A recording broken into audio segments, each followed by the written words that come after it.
सरस्वती जी और उनकी बहू रश्मि के बीच एक दिन बहस छिड़ जाती है। आखिर किसका काम ज्यादा आसान है, बहू का या सास का? माँ जी, सास को काम ही क्या है, आपके सारे काम उंगलियों पे तो हो जाते हैं। कुछ भी। हाँ, हिसाब तो उंगलियों पे ही हो जाता है ना। अरे बेटा, ऐसा सिर्फ अभी लगता है। जो मुझे करना पड़ता है ना, वो तुझे करना पड़े तो समझ आएगा कि असली काम का पहाड़ कैसा होता है। ठेली बराबर वजन भी नहीं है आपके काम में, हर बात पहाड़ों के वजन की कर रही हैं आप। तू ऐसा करती ही क्या है घर में बेटा, ये तो बता मुझे। मैं थोड़ी ना कुछ करती हूँ, सब जादू से हो रहा है इस घर में। अरे एक दिन मेरा काम करोगी तो समझ आएगा। Okay okay, shut up. कल से मैं घर के काम करूंगी और तू मेरी जगह हर चीज का हिसाब रखना, ठीक है? ठीक है, ये भी कर लेते हैं। ये सास बहू की डील के बारे में रश्मि के पति अमन को नहीं पता था और न ही अमन के पिताजी सुरेश जी को। पर गेहूं के साथ साथ जैसे घुन भी पिस जाता है, ये दोनों भी पीसने वाले थे। सुबह अमन उठकर रेडी होता है ऑफिस जाने के लिए, तो पता है उसके कपड़े नहीं निकले हुए हैं। अरे रश्मि, तुमने मेरे कपड़े नहीं निकाले? अपनी माँ से पूछो ना, उन्हीं का काम है ये। अमन अपनी माँ के पास जाता है। अब मेरे कपड़े आज आप देने वाले हो क्या माँ? हाँ, देना तो मुझे ही चाहिए, पर तेरी बहू ने कपड़े धोने ही नहीं डाले, तो कोई भी धुला हुआ कपड़ा नहीं है बेटा। हैं? ऐसा क्यों? कपड़े तो धोने आप ही देते हो ना माँ? अरे बहू ने तुझे बताया नहीं, अब हम अदल बदल गए हैं। मैं अब बहू और तेरी बीवी सास। अमन परेशान हो गया। वो बिना इस्त्री के कपड़े पहनकर ऑफिस चला गया। सरस्वती जी अपने घुटने के दर्द के कारण झुककर घर साफ नहीं कर पा रही थी और ना ही खाना बनाना याद रख पाई। उधर रश्मि पहले ही दिन घर की चाबी घुमा चुकी थी और 300 रुपए का हिसाब अलग नहीं मिल रहा था।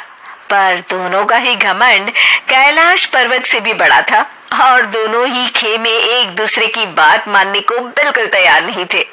शाम को जब सुरेश जी और अमन खाना खाने बैठते हैं तो सरस्वती जी उनके सामने गाजर और पपीते लाकर रख देती हैं। अरे माँ, ये क्या है? ख्याली पुलाव के साथ सलाद। माँ जी खाना बनाना भूल गई लगता है। अरे एक एक चमन्नी का हिसाब है मेरे पास, खाना बनाना कैसे भूल जाऊंगी? ये तो मैंने पढ़ा था कि फल फ्रूट खाने से सेहत अच्छी रहती है, इसीलिए ये ले, एक फल खा ले। रात को सुरेश जी और अमन अपनी मीटिंग बिठाते हैं अकेले में।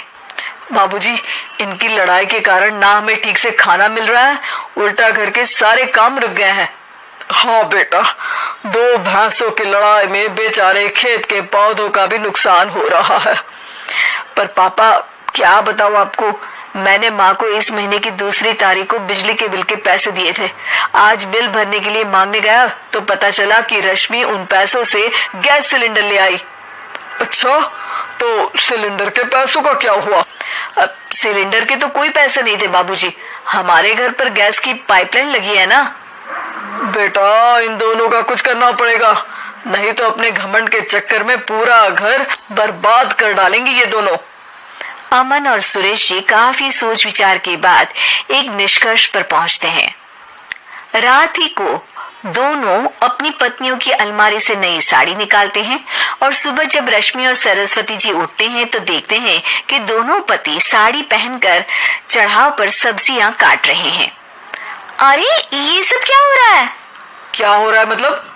आप दोनों अदल बदल हो सकते हो तो हम क्यों नहीं? अरे क्या मतलब? नहीं नहीं, मेरी भी बचपन से किसी की बहू बनने की इच्छा थी, तो आज से सरस्वती तुम बड़ी बहू, मैं मिडल बहू और अमन छोटी बहू। अरे लेकिन सब घर पर बैठ जाएंगे तो कमाएगा कौन? ये घर कैसे चलेगा? अब वो तो भैया या बाकी लोग जाने, अब हमने भी अदल बदल कर ही लिया है तो कुछ नहीं हो सकता। रश्मि और सरस्वती जी को समझ में आ जाता है कि उन दोनों की आपस की डील की वजह से इन दोनों को बहुत तकलीफ हो रही है और उनकी ईगो ने दूसरों को कितनी यातनाएं दी है। अब असल में माँ जी आप सही थी, सास बनना बहुत मुश्किल है।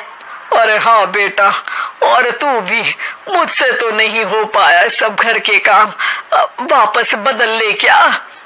हाँ हाँ बिल्कुल माँ जी, और अब आप दोनों भी बदल लीजिए, कोई आ गया तो आप दोनों को देखकर क्या सोचेगा। अच्छा है, आप दोनों के समझ में ये बात तो आई, मैं फटाक से कपड़े बदल लेता हूँ। अरे रुक जा बेटा, एक फोटो ले लेती हूँ तेरी, मेरी बेटी होती तो तेरे जैसी ही दिखती साड़ी में। और मेरा फोटो नहीं लोगी?